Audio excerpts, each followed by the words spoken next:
الحمد لله الذي خلق الإنسان والصلاة والسلام على رسوله الكريم أما بعد فأعوذ بالله من الشيطان الرجيم بسم الله الرحمن الرحيم وصينا الإنسان بوالديه إحسانا حملته أمه كرها ووضعته كرها وقال رسول الله صلى الله عليه وسلم خيركم لأهله وأنا خيركم لأهله অধ্যক্ষ মোশাররফুল ইসলামিয়া মাদ্রাসা কর্তৃক আয়োজিত আজকের এই প্রতিযোগিতা অনুষ্ঠানের সম্মানিত সভাপতি ও শিক্ষক বিচারক মণ্ডলী এবং আমার প্রাণপ্রিয় ছাত্র ভাইরা, আমরা সকলে আল্লাহ পাক রব্বুল আলামিনের নিকট কালিমাতে শুকরিয়া আদায় করে যে আল্লাহ পাক রব্বুল আলামিন আমাদেরকে ফিতনা ফাসাদের জামানায় যে সময় ইসলাম থাকবে কি থাকবে না এমন একটি নাজিলময় মুহূর্তে আমাদেরকে একটি দিনে দ্বারা শিক্ষা করার পাশাপাশি অনেক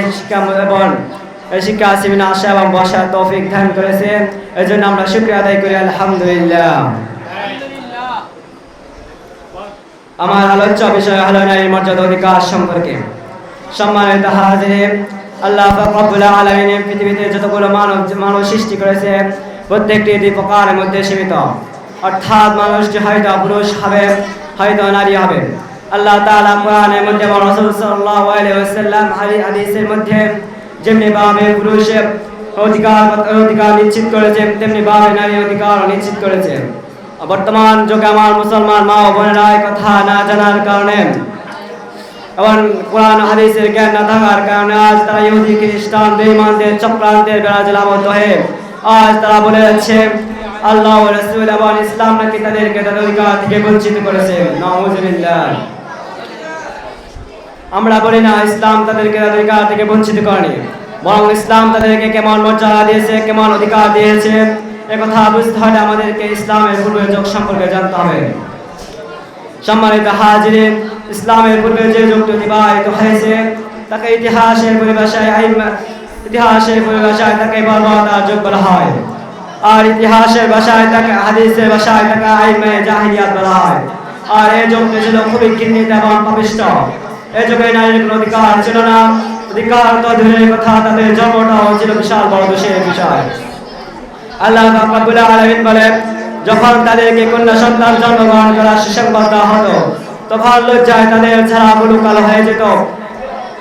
তারা তাদের স্ত্রীকে ঘর থেকে বের করে দিত, আর যখন তাদের কন্যা সন্তান জন্মগ্রহণ করতো তারা তাদেরকে তার স্ত্রীদেরকে তালাক পর্যন্ত দিয়ে দিত, আর তারা তাদের কন্যা সন্তানদেরকে জীবন্ত দাফন করে দিত। আর এই নিষ্ঠুর কথা সময় ইসলাম এসে নারীদেরকে মর্যাদা এবং অধিকার দিয়েছেন এবং রাসূল এবং তাদের উপর সকল প্রকার নির্যাতন নিপীড়িত চালাতো। আর রাসূল সাল্লাল্লাহু আলাইহি ওয়াসাল্লাম যখন ওই নির্যাতিত নিপীড়িত নারীদের উপর দয়া দৃষ্টি পড়ে তখন রাসূল সাল্লাল্লাহু আলাইহি ওয়াসাল্লাম বলেন, আনা আবুন নিসাই ফালা যুলমু মিনাল ইয়াউম। হে উম্মতরা, আমি মুহাম্মদ সাল্লাল্লাহু আলাইহি ওয়াসাল্লাম বলছি, আমি নারীদের পিতা, সুতরাং আজ থেকে তাদের উপর কোনো প্রকার নির্যাতন করতে পারবে না। সম্মানিত হাজিরিন, আজ আমাদের বাংলাদেশের মধ্যে নারী অধিকার নামে একটি ভূত সংস্থার আবির্ভাব হয়েছে। আর এরা হলো নারীবাদীরা। এরা মূলত নিজেদেরকে সে জাহেলিয়াত যুগে ফিরিয়ে নিতে চায়, নিজেদের ইজ্জত সম্মান নষ্ট করা সহ নিজেদেরকে পরিধা বৃদ্ধি বাড়াতে চায়, আবার নিজেদেরকে প্রকাশ্য জিনা ব্যভিচারে লিপ্ত করতে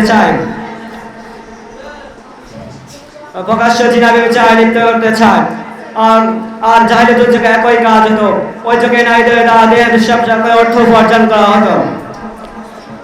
সম্মানিত হাজিরিন, আর নারী অধিকার নারীবাদের দাবির মধ্যে একটি দাবি হলো আবার জিনা ব্যবসাকে শ্রমের মর্যাদা দেওয়া, ব্যবসায়ীকে শ্রমিক আর জিনাকে শ্রম হিসেবে বৈধতা দেওয়া।